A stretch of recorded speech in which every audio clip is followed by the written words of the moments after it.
जगता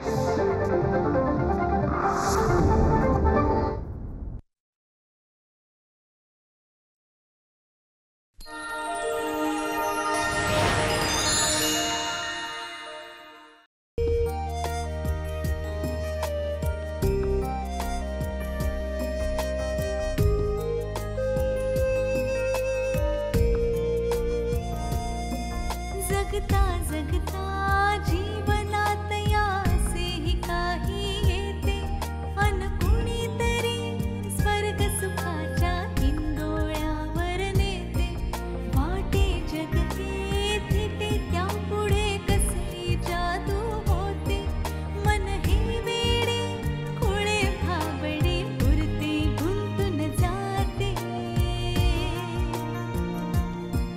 पण नियतीला रुचते काही तुटतो प्रेम जिव्हाळा आयुष्याच्या वळणावर दैवाचा हा खेळ निराळा। मी आजपर्यंत खूप वेळा डॉक्टरांना भेटले, त्यांच्या घरी गेले, पण आज त्यांच्या घरी जाण्याच्या नुसत्या विचारानं छातीत धडधडतंय माझ्या। मी कधी कल्पनाही नव्हती केली की असा दिवस माझ्या आयुष्यात येईल। मला एक वचन देशील? कुठलं वचन असं मी विचारणार सुद्धा नाही, दिलं वचन। आई, तुला बाळ होऊ द्यायचं नाही। या परक्या घरानं मला इतकं प्रेम दिलंय, माझा पाय इथून नाही निघणार आई। बेटा, डोळे पुस, श्रवणराव बाहेर वाट बघत असतील। जसा ऋत्विक तसा नील, तुम्ही काळजी नका करू। आजी, तुझ्या आईला आत्ताच समजवले बेटा, हे घर तुमचंच आहे, कधीही यायचं, इथे राहायचं। आता शांत व्हा आणि नवीन घरी जा। नाही आजी, तुला सोडून, हे घर सोडून मी नाही जाणार। आणि आईला सोडून राहशील? नाही बेटा, जा, दोन्ही घरं तुझीच आहे, वाटेल तेव्हा यायचं। आज आनंदाचा दिवस आहे, जा, आनंदी राहायचं, मजा करायची। आज दोन कुटुंब एकत्र झाली आहेत, खूप एन्जॉय करा। आता डोळे पुसा, आता हसायचं।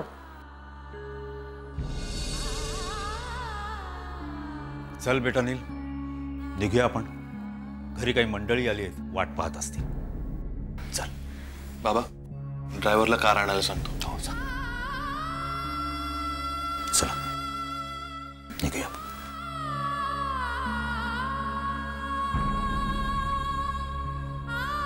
आई, मला नको पाठवूस प्लीज। बेटा, असा वेडेपणा नाही करायचा, परत घे शब्द, चांगला प्रसंग आहे, असे उद्गार नाही काढायचे। परत घे शब्द, परत घे। घेतले।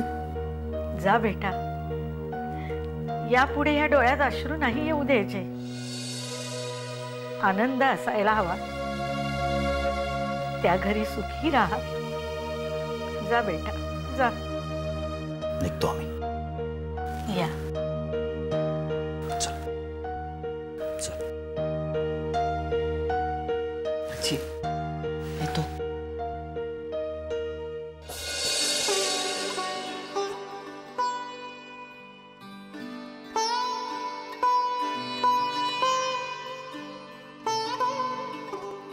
झालं, सगळं आटपलं। मुलगा आधीच गेला होता, आज मुलगी सासरी गेली, मी एकटी राहिले, अगदी एकटी, अगदी एकटी।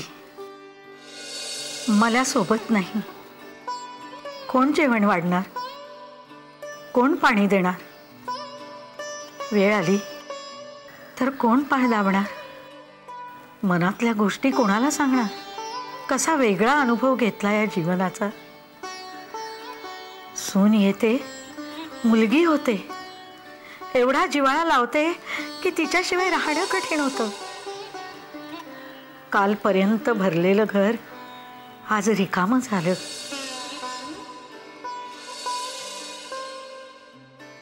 नीलची सतत गडबड, जयाची माझ्या मागे काहीतरी भुणभुण, सगळं सगळं कसं शांत झालं.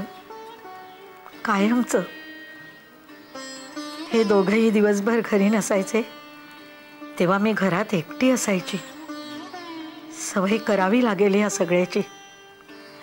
प्रत्येक आईला मुलगी सासरी गेल्यावर करावी लागते तशी.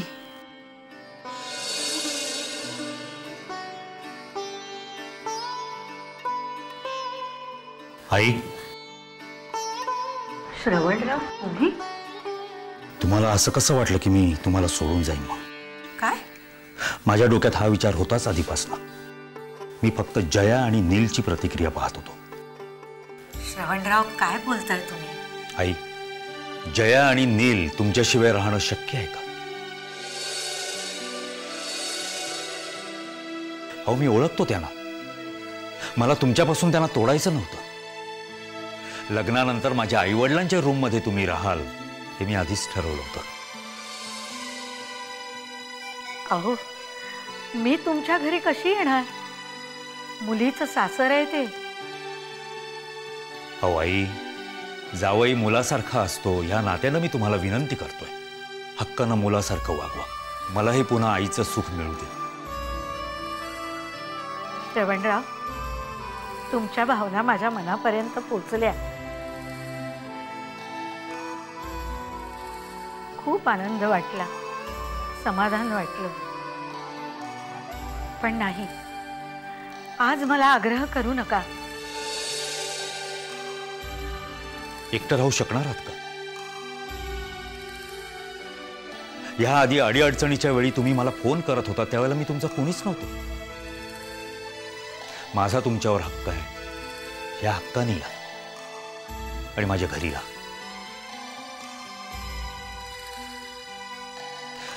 मला तुम्हाला हक्काने घरी नेऊ दे ना. आई, चल ना. कशासाठी एकटी राहतेस? खरंच चल, आता काही बोलू नकोस तू. हो आजी, तू चल ना आमच्यासोबत. तू कशाला इकडे एकटी राहतेस? अरे, जरा माझं ऐकून घ्या. तुम्हाला असं वाटणं साहजिकच आहे, पण आज मला जरा एकटीला राहू द्या. लेक सासरी गेल्याचा अनुभव घेऊ द्या. खूप दिवसांनी, वर्षांनी मन डोकं शांत झाले. त्याला ही घरातली शांतता अनुभवू द्या. श्रवणराव, जया, मी तुमच्याकडे नक्की येईन, पण एवढ्यात नाही. मला माझे नवस फेडायचे आहेत. अजून बरीच कामं शिल्लक आहेत. हळूहळू हा पसारा आटपते, मग येते. पण भेटायला मात्र नक्की नियमित येईन. असं काय करतेस आजी? येईन बाळा, मी नक्की येईन, पण आज नको. आणि मी इथे राहीन तेव्हाच मला समाधान मिळेल ना की माझी लेक सासरी गेली आहे. आई, अगं, समजून घे. तुम्ही एवढी माझी काळजी करता, मला घ्यायला आलात, आनंद वाटला.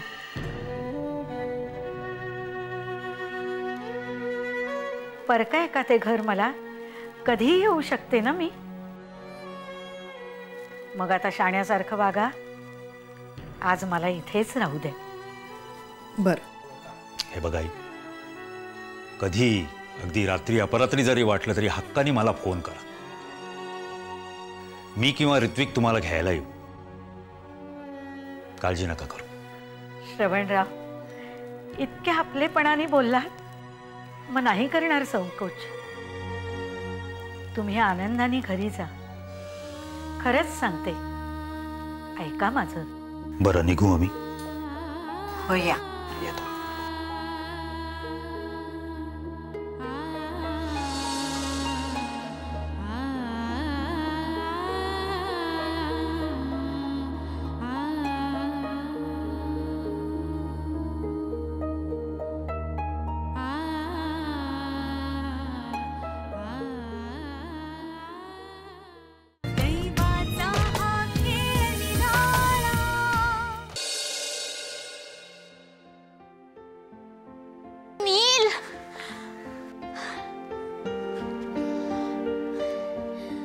प्रियंका काय ग माझ्या मागे धावत आलीस का? तुला धाप लागलीये? थांब सांगते. एक काम कर, इथे बस मग सांग.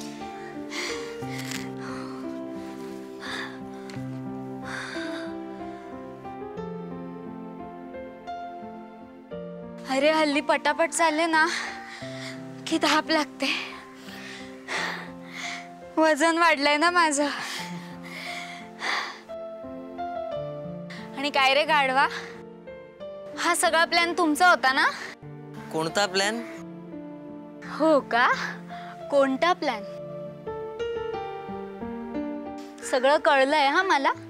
म्हणजे त्या दिवशी तुला ऋत्विक अचानक भेटला ना आणि मग सहज विषय निघाला म्हणून तुम्ही मला अर्णव सरांबद्दल सांगितलं ना? काय? हा सगळा डॉक्टर काकांचा प्लॅन होता ना आणि त्यात त्यांनी तुलाही सामील करून घेतलं.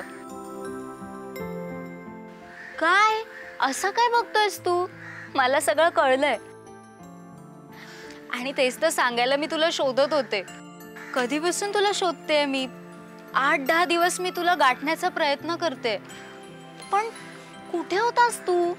माझं जाऊ दे ग, तू बोल. अरे खूप काही सांगायचंय तुला, खूप बोलायचंय तुझ्याशी. म्हणजे त्या दिवशी तू आणि ऋत्विकनी मला अर्णव सरांबद्दल सांगितलं आणि दुसऱ्या दिवशी अर्णव सरांनी मला त्यांच्या कॅबिन मध्ये बोलावून घेतलं. मग?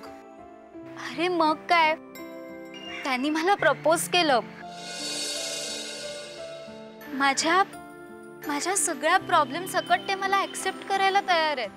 काय सांगतेस? हो, जसं की तुला माहीतच नव्हतं. अगं माहितीये म्हणजे लगेच दुसऱ्या दिवशी बोलवलं ना, म्हणून आश्चर्य वाटलं. मग तू काय सांगितलंस? मी काय सांगणार?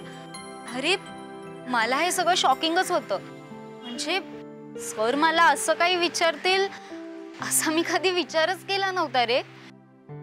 पण तुमच्या बोलण्याचा त्या दिवशी रात्री मी खूप विचार केला होता. त्यावरून मला लिंक लागली. मी त्यांना हो म्हणाले. कळला मला तुमचा प्लॅन. अरे वा प्रियंका, तू त्याला हो म्हटलंयस ना? बेस्ट केलंस. अरे पुढे ऐक ना. सरांनी कदाचित त्यांच्या घरी सांगितलं असावं, कारण नंतर 2 दिवसांनी त्यांच्या बाबांनी मला भेटायला बोलावलं होतं. ओ माय गॉड, म्हणजे एवढ्या फास्ट हे प्रकरण एवढं पुढे गेलं. मग काय झालं? सर मला त्यांच्या घरी घेऊन गेले होते. आई नव्हती त्यांची, त्या लंडनला गेल्या होत्या. पण बाबा भेटले. बोलायला खूप चांगले वाटले रे ते. काय म्हणाले ते? त्यांना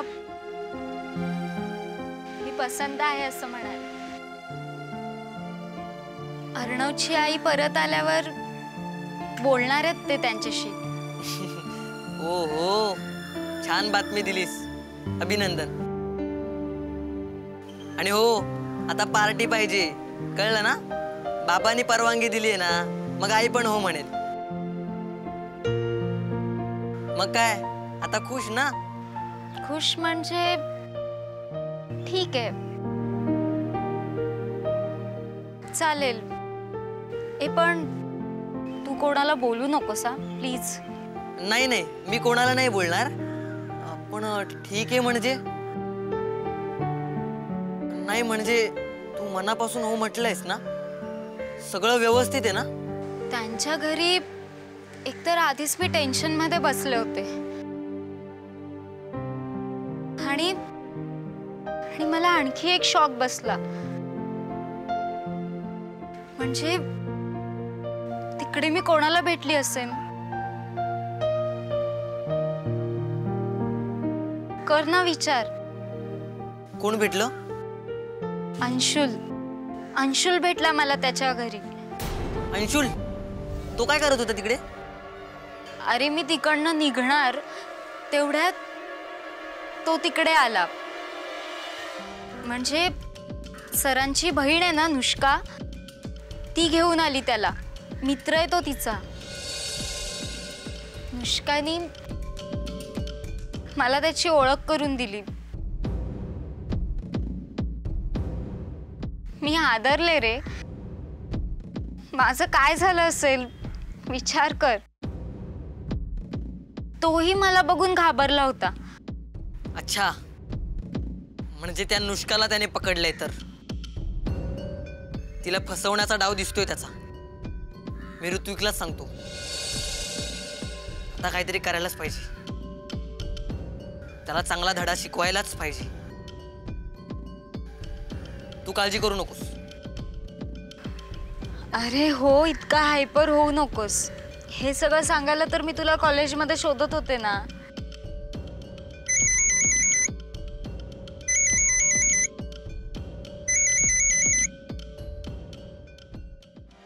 हा बोल रे. मला आधी सांग, तो बिबट्या कसा आहे? जिवंत आहे ना?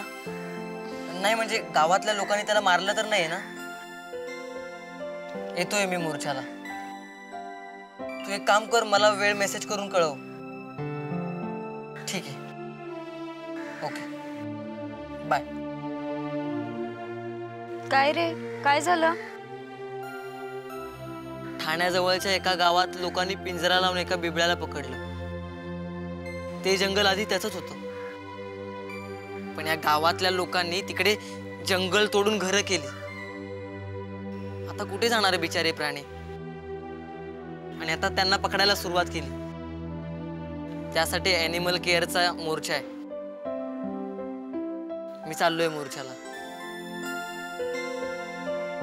तू काय म्हणत होतीस? इतके दिवस कुठे होतास? माझ्या आईने आणि डॉक्टर काकांनी लग्न केले. आता डॉक्टर काका माझे वडील झाले आणि माझी आई ऋत्विकची आई झाली. अरे केव्हा? तू काहीच बोलला नाहीस. मी मागे एकदा तुला कल्पना दिली होती, आठवते? आठवतंय, पण अरे पण तू तेव्हा. हो, पण आता माझी परवानगी आहे. वा, मग चांगलं झालं. पण एकदम कसं काय? एकदम नाही, ऋत्विकची आधीच परमिशन होती. आजीने पुढाकार घेतला, मी हो म्हटलं, मग काय झालं लग्न. मग आता? आता सगळं ठीक आहे. हो, पण तू ठीक आहेस ना? मी ठीक आहे. आता जास्त काही विचारू नकोस, सगळं व्यवस्थित आहे. ओ, म्हणून इतके दिवस तू कॉलेजमध्ये दिसला नाहीस तर.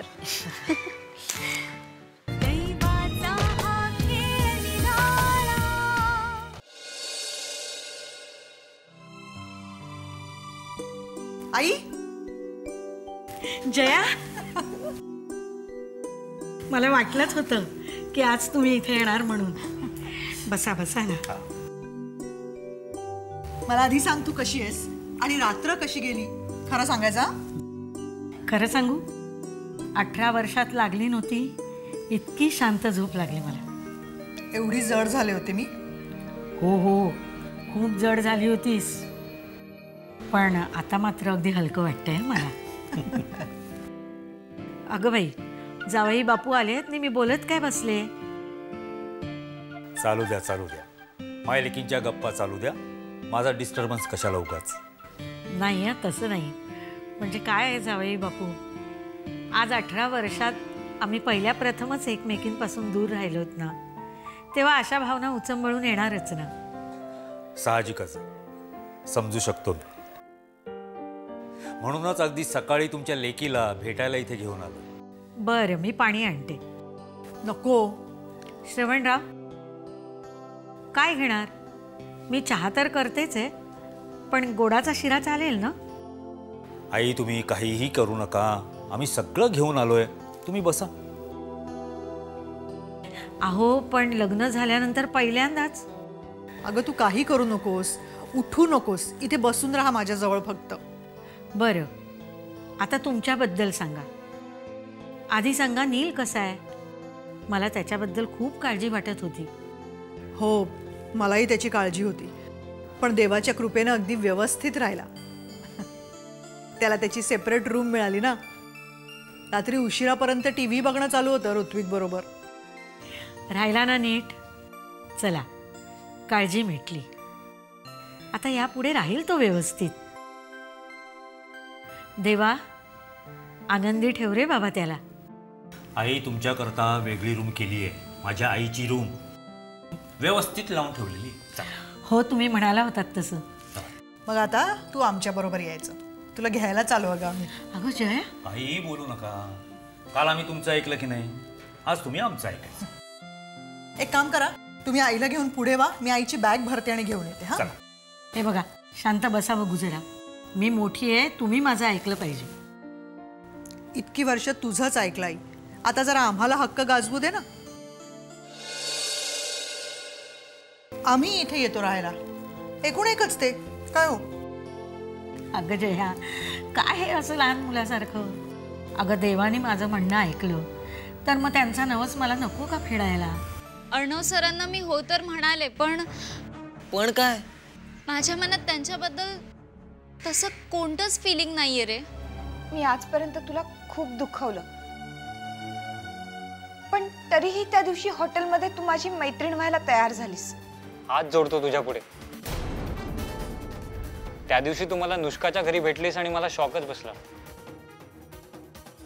प्रियंका, नुष्कावर माझं प्रेम आहे.